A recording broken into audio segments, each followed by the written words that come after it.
మార్నింగ్కి ఇప్పటికి ఫేస్లో ఏమైనా తేడా ఉందా గైస్?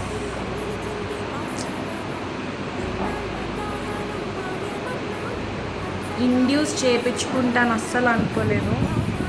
మరి ఏం చేస్తాం, నార్మల్గా పెయిన్స్ రాలేదు. Hoping for the best.